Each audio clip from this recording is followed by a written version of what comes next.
Today, I want to tell you guys why we are not buying a Red. Why we rented one, we rented cinema glass, we did all the bells and whistles, and we decided, you know what? This is not the decision for our business. We'll win a different way.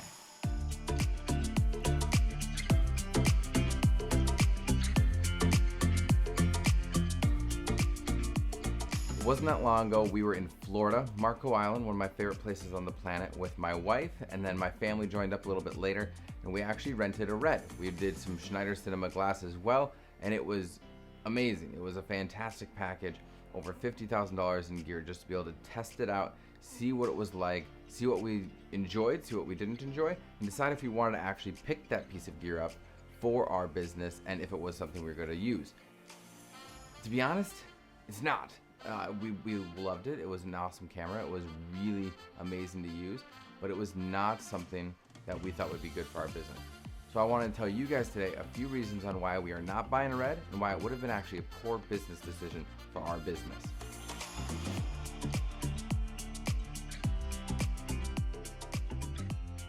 Number one, this one might get a lot of heat. No autofocus. I know that everybody says, oh, you don't need autofocus. That's what focus pullers are for, all those different kind of topics. But for us, we're a huge one-man band. There's only one or two of us on set the majority of the time. And if we don't have a full person crew, it is really hard to run interviews and do a lot of this corporate storytelling without autofocus. So that was a huge negative for us.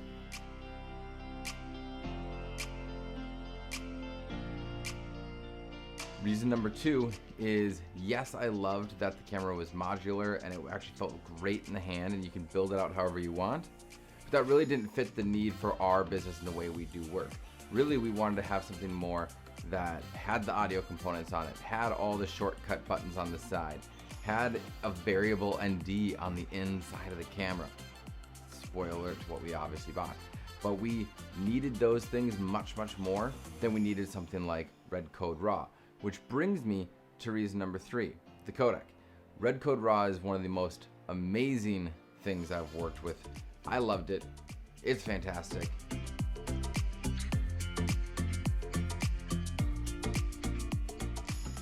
It would be an amazing bonus, but that codec is so beefy, so data intensive, and we're used to not having RAW, so we've always just made sure to nail it in camera. Use small HD monitors with LUT support and false color and all the other different components, so we didn't need to rely on RAW, and it was a little bit more to work with than some of these other cinema cameras codecs. You can do one small grade on it and you're done. You don't have to spend a lot of time in post as you would with such like a Red.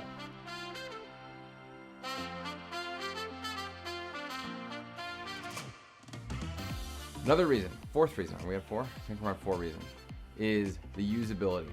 I love cameras, I love geeking out, I love getting into the weeds and finding out all the nerdiest things I can about it. That's my jam.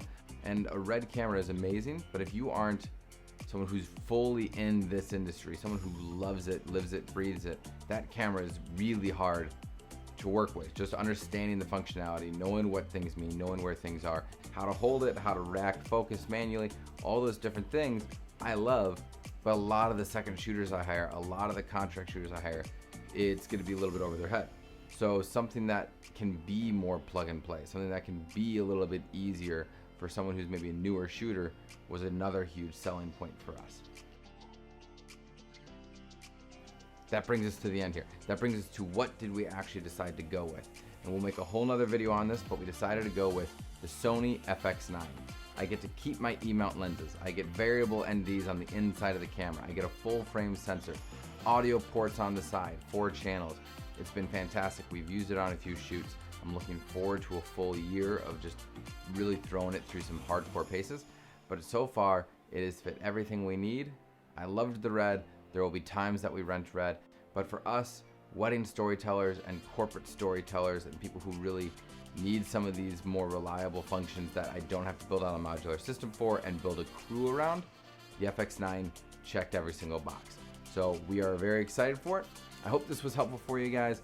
Don't get me wrong, that camera is amazing, but if you're someone like us who does work similar to us, I can highly recommend checking out the Sony FX9, the S-Cine tone at the very least, you will love. It's an amazing color science. So thanks guys for watching. We'll see you on the next one. And I don't have an edit. I'm still learning this YouTube thing, so this is my end.